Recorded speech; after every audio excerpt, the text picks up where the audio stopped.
Kalau diibaratin sebagai timbangan ya, condong ke kiri dikit ini bakal jadi manga yaoi atau BL. Terus condong ke kanan dikit ini bakal jadi manga harem.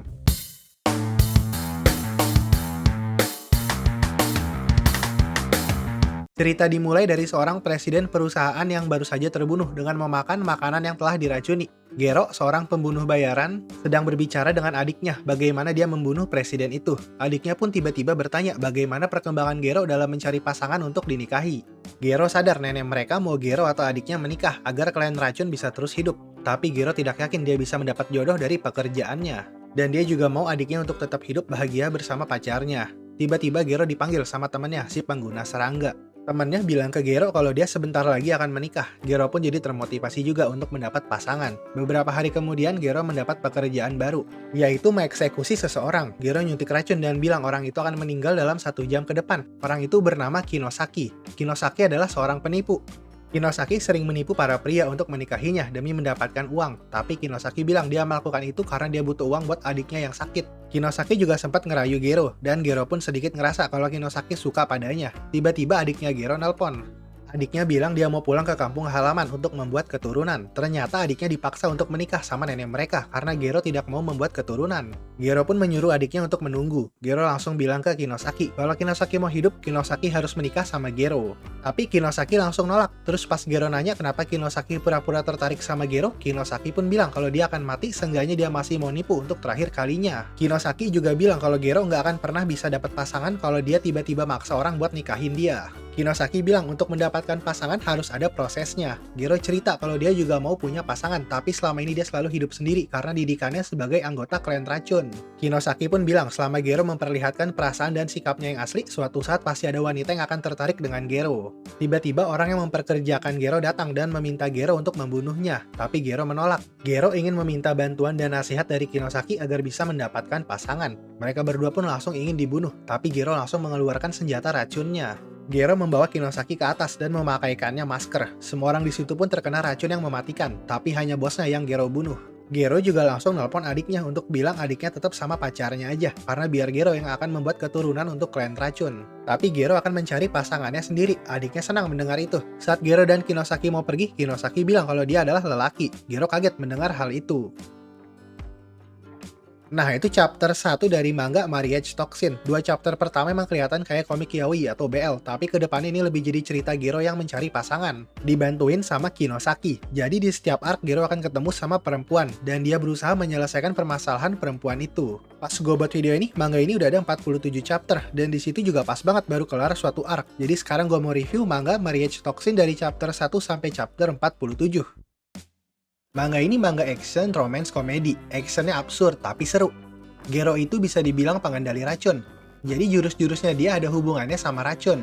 Dan musuh-musuhnya dia juga aneh-aneh. Ada pengendali suara, ada pengendali air, ada pengendali binatang, dan pengendali-pengendali lainnya. Jadi ya berantemnya sekilas kelihatan aneh. Kayak misalnya racun ngelawan suara, itu gimana gitu.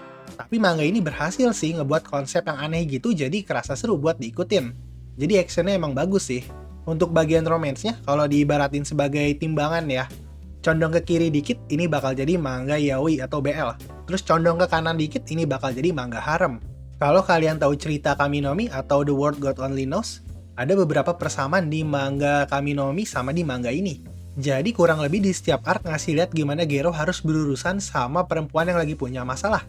Gero dibantu sama Kinosaki buat nyelesain permasalahan itu. Terus di akhir arc Gero berhasil nyelesain permasalahan perempuan itu. Dan akhirnya mereka pun tukeran kontak. Sampai chapter 47 udah ada 5 arc. Arc pertama itu pertemuan Gero dan Kinosaki. Arc lainnya itu tentang pernikahan temannya Gero. Nah sisanya yang kayak gue bilang tadi. Jadi 3 dari 5 arc itu Gero berusaha menyelesaikan permasalahan seorang perempuan. Jadi sampai chapter 47 itu udah ada 3 karakter perempuan yang jadi kandidat istrinya Gero. Kalau karakter perempuan yang dikenalin sih udah lebih dari 3 ya. Cuma yang gua rasa momen Gero tukeran kontak itu jadi semacam penanda kalau Gero dan perempuan tersebut bisa melangkah ke jenjang yang lebih intim. Jadi karakter yang udah muncul tapi belum punya arc-nya sendiri dan belum tukeran kontak sama si Gero, itu kalau kata gue sih belum bisa jadi kandidat istrinya Gero. Terus komedinya agak absurd juga. Tapi yang gue sukanya, di momen-momen komedinya absurd gitu, jadi ceritanya tetap berjalan dengan serius. Terus masalah pembaca bakal ketawa atau nganggep komedinya malah aneh, ya itu balik lagi sih ke selera humor kalian.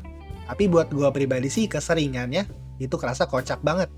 Terus dari karakternya, protagonisnya, si Gero gue suka banget sih. Tujuan hidupnya jelas. Dia mau mencari pasangan, tapi dia punya masalah. Dia nggak pede dalam masalah percintaan. Karena dari kecil dia udah dilatih menjadi pembunuh bayaran. Jadi dari kecil dia nggak pernah berinteraksi dengan wanita untuk menjalin sebuah hubungan. Jadi cara dia sekarang itu dia mau minta bantuan sama Kinosaki. Gimana caranya jadi pria yang lebih baik di mata wanita. Dari chapter 1 sampai 47 kelihatan jelas perkembangan karakternya si Gero. Makanya gue suka sama karakter Geronya karena karakternya bagus. Kalau si Kinosaki dia mau membantu Gero mencari pasangan.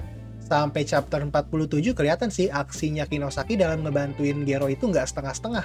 Dan itu jadi ngebuat interaksi Kinosaki sama Gero jadi menarik. Tapi di chapter 1 kan dibilang Kinosaki juga punya masalah keluarga. Cuma sampai chapter 47 belum diungkit-ungkit lagi masalah keluarganya Kinosaki. Ya, semoga aja pengarangnya nggak lupa sama subplot itu ya. Terus dari karakter-karakter wanita yang udah ditolong sama Gero, semuanya oke semua. Mereka semua punya latar belakang yang beda-beda. Sifat mereka juga beda-beda. Permasalahan yang mereka alami juga beda-beda.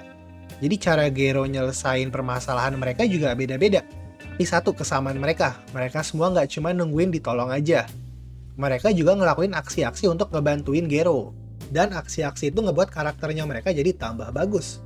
Gue pas baca sih jadi mikir, wah dia cocok nih sama Gero. Dan tiga-tiganya emang beneran cocok sama Gero. Gue bisa mikir kayak gitu karena setiap arc yang melibatkan para karakter wanita itu panjang-panjang. Jadi arc-nya nggak cuma beberapa chapter selesai. Arc-nya bisa dibilang lumayan panjang. Jadi walaupun karakternya cuma muncul di satu arc doang, tapi karakter itu udah diperdalam banget. Mungkin kalau ada negatifnya dari manga ini tuh dari perkembangan hubungannya Gero sama karakter perempuan yang dia selamatin sebelumnya. Jadi kan di akhir arc mereka tukeran kontak. Dan di momen itu Gero udah selangkah lagi bisa punya pacar. Tinggal tembak doang.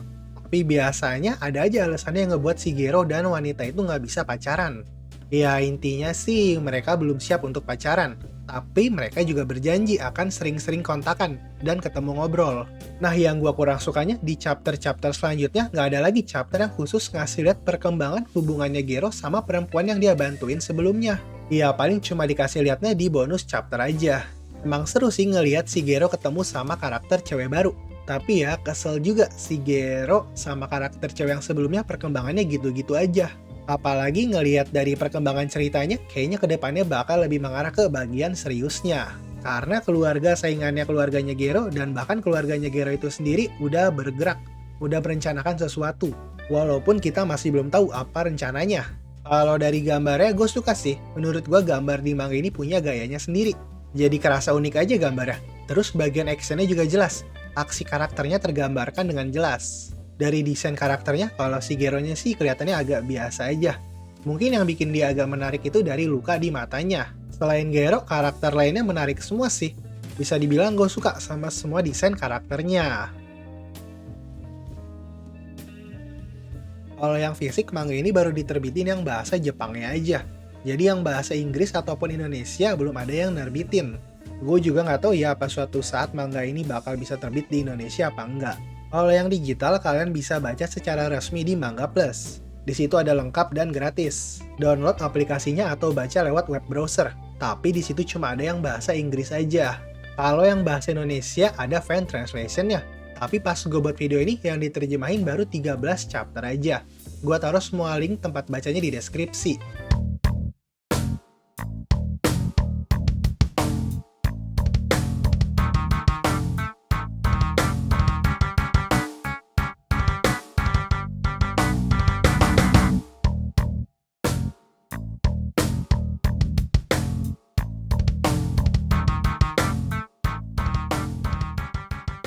Segitu aja review dari gue buat manga Marriage Toxin chapter 1-47. Semoga kalian suka ya sama videonya. Kalau suka bisa di like dan subscribe. Kalau nggak suka bisa di dislike. Oke, terima kasih udah mau nonton. Sampai ketemu di video berikutnya. Bye-bye.